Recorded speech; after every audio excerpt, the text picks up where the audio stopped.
Hi everybody, and welcome to another video.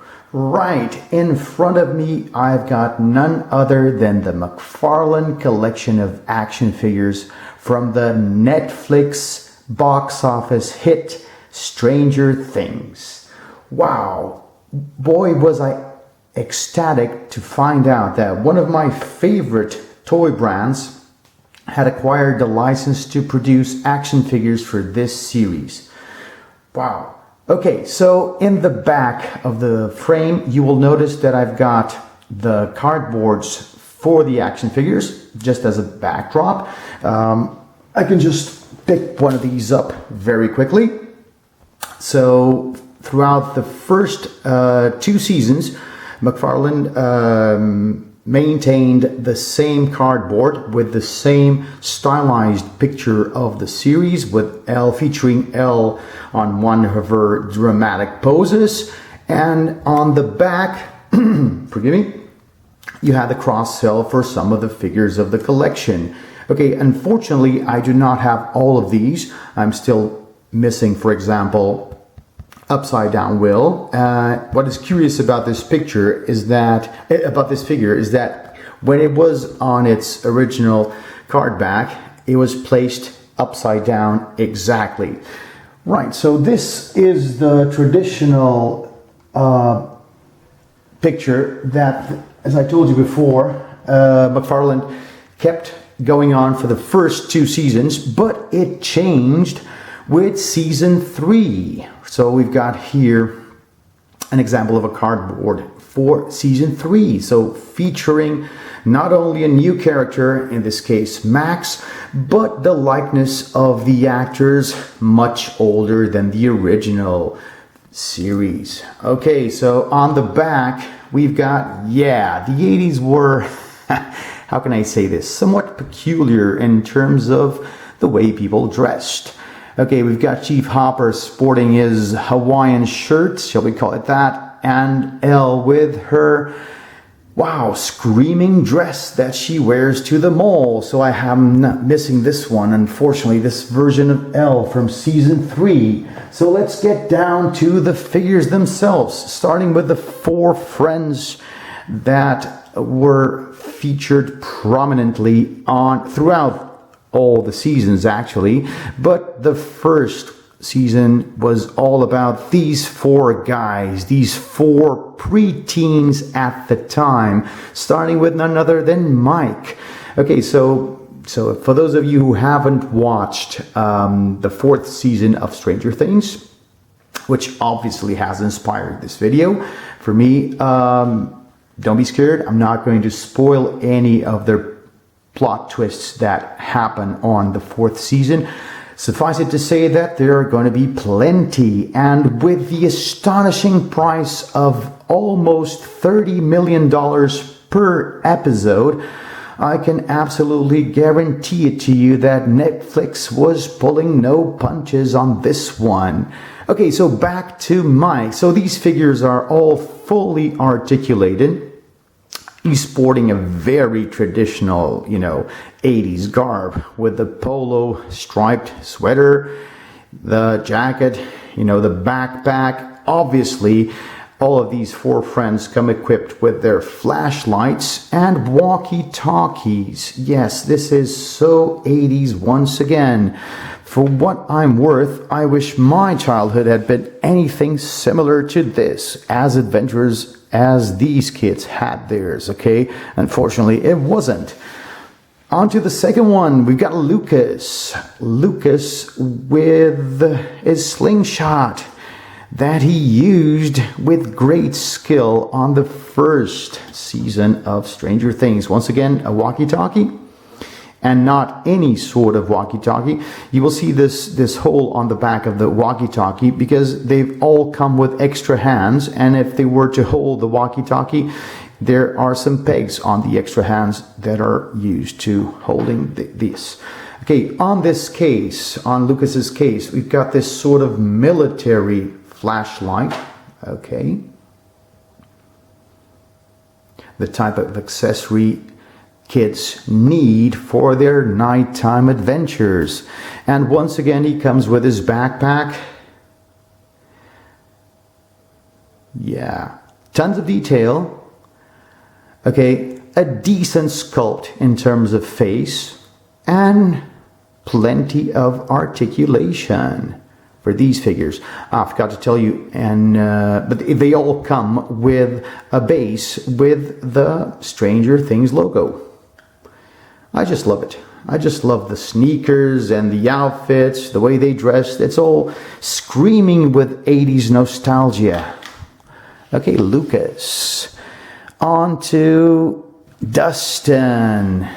Yeah, here we go. Dustin, the man. Okay, so the walkie-talkie is the same for all of them, but he does have a different type of flashlight and a compass. He comes with a compass. Small detailed accessory here. As for the figure, much larger than the other ones because he was a bigger fellow back then. Okay, I don't want to spoil anything, but that difference isn't noticed on the most recent seasons of the series. Once again, he's got a backpack, and I just love the way that McFarlane has incorporated this sort of faded look, as if it were dirty from all the adventures that these kids go through. Ah, perfect. The texture on the pants, the cargo pants, dirty sneakers. Good. And of course, Will. Yeah. Who only comes with his walkie-talkie accessory and his backpack. But probably in terms of the clothing, I have to say that this is my favorite figure. The plated shirt,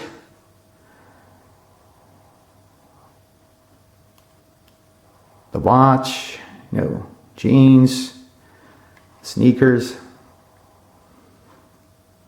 Even the regular version, not the upside down version of Will, even the regular version, he is much paler than the other figures, so he is kind of sickly. Yes, he is. Of course, no collection of Stranger Things action figures would be complete without, yes, L11. Once again, she comes with her walkie-talkie and her ego that she absolutely loves. Particularly on season 2, I believe. And the first one also, I believe. So she comes with the wig that I do not place on her. I could put it here just for you guys to get the feeling, general feeling of it. Yeah, but that's just a disguise because this is the way she looked on the first one. I just love the sports sneakers and the socks, oversized socks that reach up to her knee. And the detail that she is bleeding on her nose. Okay, considering that these are not very big figures, the amount of detail that McFarlane has put on them, it's nothing short of remarkable. Yeah, the dress is rigid, but the jacket, it's made from a softer material, so it's rather bendy.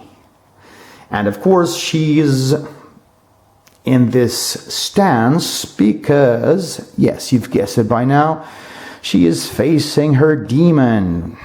We will leave the Demogorgon for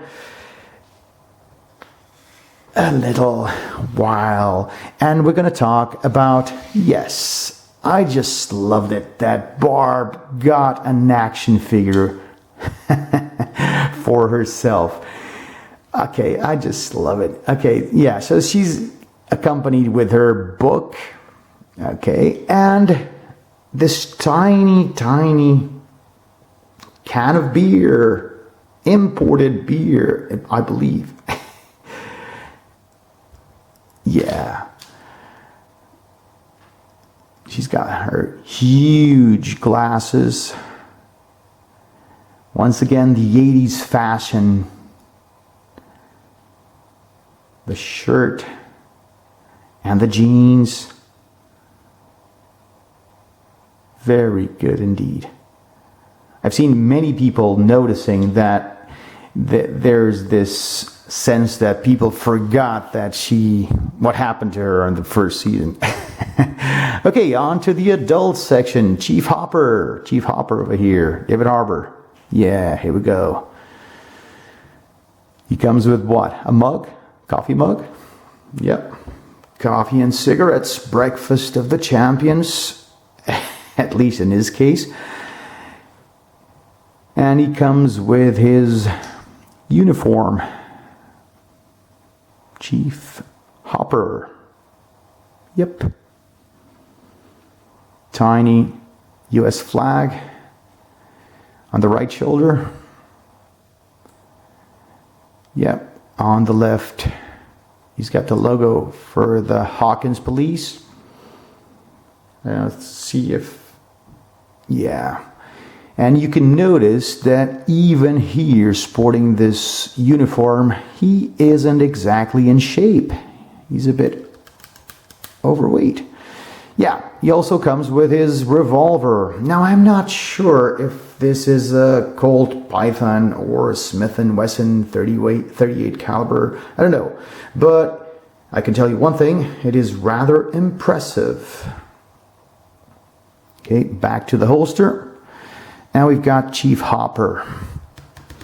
It's a pity that McFarlane didn't get the chance to do some of the other figures, some of the other characters on the series. Okay, moving on to the second season, where we find Punk 11, Punk L, with her creepy baby mask that she sports. Yeah, that she wears at the beginning of the season. I just love this look, this punkish look she's got to it. The overgrown jacket, sleeked, gelled hair to the back, the handkerchief on her wrist. The detail that her jeans are, the socks, one of them is covering the jeans and the other one isn't. The all-star sneakers with plenty of dirt ingrained in them. And once again, she is bleeding out of her nose, which means that she has used her powers. Okay, right. Then we've got none other than, had an accident. I'm willing to say that it's got something to do with the item that he is holding in his hand, Chief Hopper. Yeah, season 3. Okay, plenty of accidents here. Don't worry, no Demogorgon was hurt while shooting this video. Okay, so Chief Hopper, this time, he's got his gun in one hand and a bottle of Chardonnay on the other. I don't know about you guys, but I don't think this combination is one of the healthiest there is. So apparently he's even put on some extra pounds for season 3. And oh my God, look at the shirt he is wearing. Unbelievable. Yeah, the jeans, okay, the shoes. Here we go. This time he's featuring his stash instead of his stubble that he's sporting on his first season. Okay, here we go. Let me just pick Elle up here. Make sure she's in the frame. Since she's a bit smaller, she can go to the front. Okay. Yep. And last but by no means least, yes, we've got probably the most impressive figure in the series, which is none other than Demogorgon. And if you enjoyed this guy right here on the first season, let me just tell you that you're going to see a lot more of this puppy on season 4. You're going to see him in action. That's the last thing that I'm going to say about the season. Okay, so once again, rather impressive because he's got plenty of articulation and he towers above all the other figures, so we can recreate, you know, the scene when Elle shows it who's the boss, who's his daddy. Yeah, okay, right. Demogorgon, plenty of detail.